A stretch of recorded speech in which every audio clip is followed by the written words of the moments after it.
Bom dia a todos. Começo por cumprimentar o Sr. Ministro do Trabalho, Solidariedade e Segurança Social, Sr. Presidente do Centro de Relações Laborais, Sr. Presidente do Instituto de Emprego e Formação Profissional, enfim, meus senhores e meus senhores. Verifico que o programa de trabalho deste seminário integra um debate sobre o estado atual da negociação coletiva e uma reflexão sobre a forma de o dinamizar. O presente e o futuro da contratação coletiva estão, portanto, em discussão num debate pertinente, atual e que se quer proveitoso.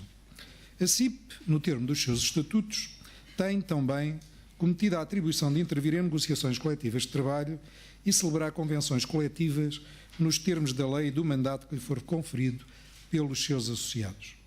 Nunca, porém, a CIP outorgou qualquer convenção coletiva de trabalho. No domínio sociolaboral, ao nível nacional, a atividade da CIP tem-se focalizado sobremaneira no diálogo social tripartido ou concertação social. A CIP mantém a convicção de que a concertação social tem sido e dispõe de potencialidades para ser ainda mais um polo de entendimento onde um clima de diálogo, confiança e respeito mútuo são temas fundamentais para a economia e para a sociedade, no fundo, para o país, e podem e devem obter equação e definição. Temas que não se esgotam nas relações de trabalho e, menos ainda, se cingem à política de rendimentos. A proposta de agenda para um acordo de desenvolvimento económico e social de médio prazo é disso clara demonstração. Competitividade, investimento, crescimento económico, financiamento das empresas e internacionalização constituem, sem dúvida, a par de outros, pilares decisivos na obtenção de condições para a criação de riqueza que há de suportar o bem-estar de todos.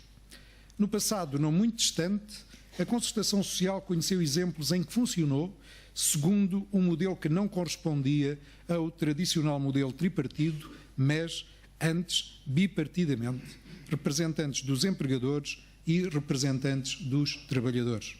Em 2004, as 4 confederações patronais e as 2 centrais sindicais representadas na Comissão Permanente de Concertação Social disponibilizaram-se para encetar esforços no sentido de realizar acordos entre si, sem a participação do Governo, com vista a transmitir orientações aos seus associados em matérias particularmente sensíveis e importantes para o desenvolvimento socioeconómico do país.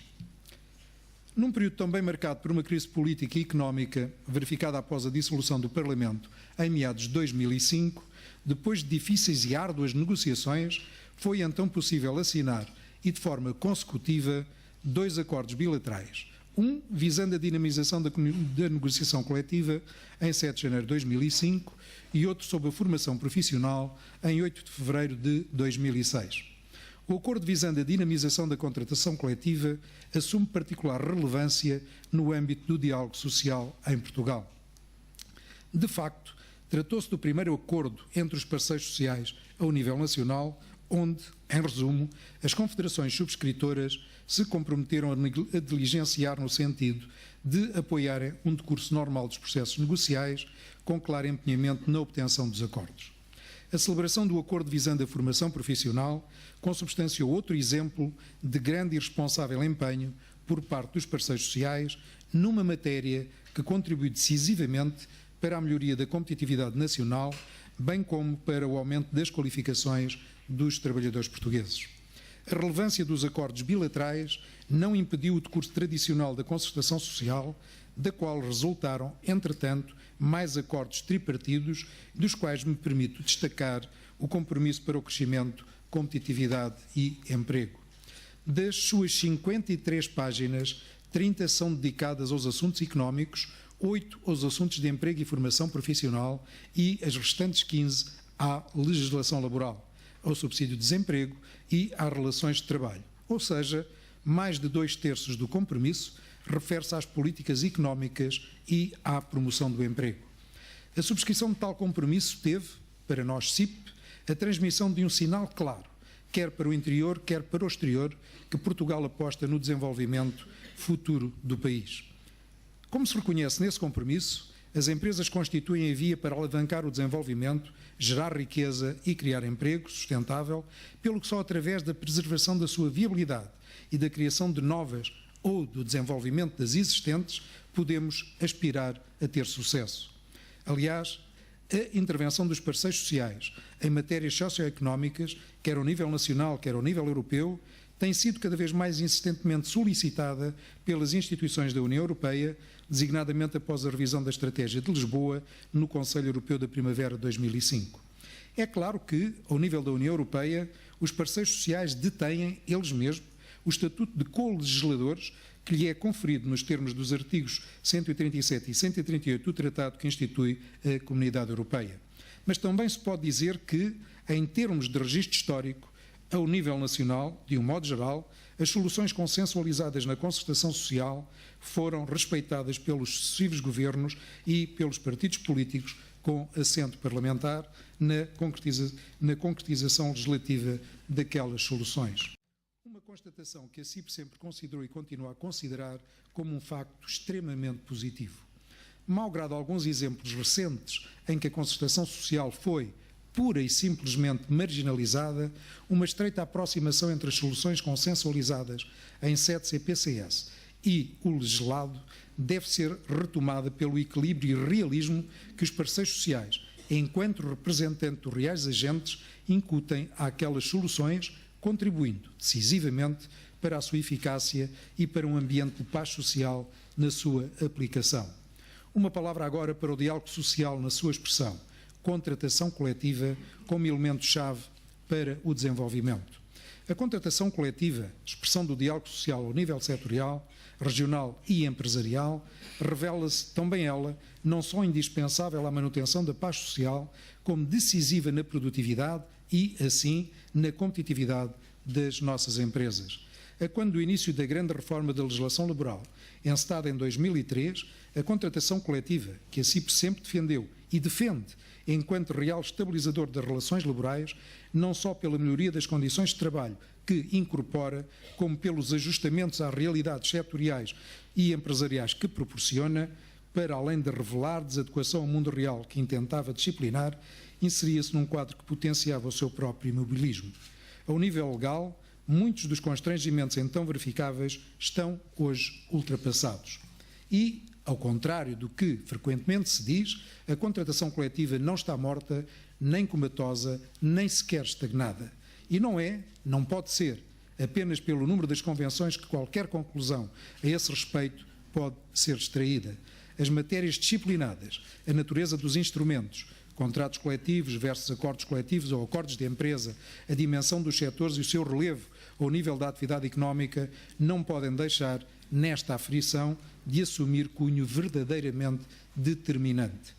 Mas também é incontestável que a contratação coletiva não conhece o dinamismo e a pujança que todos lhes desejamos imprimir. E é aqui que emerge a missão e o papel cometido ao Centro de Relações de Trabalho. A instituição do Centro de Relações de Trabalho consta do Acordo de Concertação Estratégica 96-99, de dezembro de 1996, e chegou a ser objeto de um projeto de decreto-lei que não obteve consenso entre os parceiros sociais. Quase uma década depois, o Centro obteve mais desenvolvimentos, designadamente no acordo visando a dinamização da contratação coletiva de que já vos falei. Este acordo bilateral, bem como o acordo bilateral sobre formação profissional, marcam decisivamente aquelas que são hoje as atribuições do Centro em matérias de contratação coletiva e formação profissional. Por força do compromisso para o crescimento, competitividade e emprego, àquelas matérias soma-se o acompanhamento do emprego. Como resultado de todo este quadro negocial, e citando este último compromisso tripartido, o Centro terá por missão apoiar a negociação coletiva nas suas vertentes da informação socioeconómica e da formação de negociadores, bem como as de análise de conteúdos negociais. Para o efeito, terá igualmente competências de observação da evolução do emprego, da formação profissional e de outras questões que sejam relevantes para a negociação coletiva. A gênese do Centro encontra-se vincadamente marcada por aquilo que nós, enquanto parceiros sociais, quisemos que fossem as suas atribuições.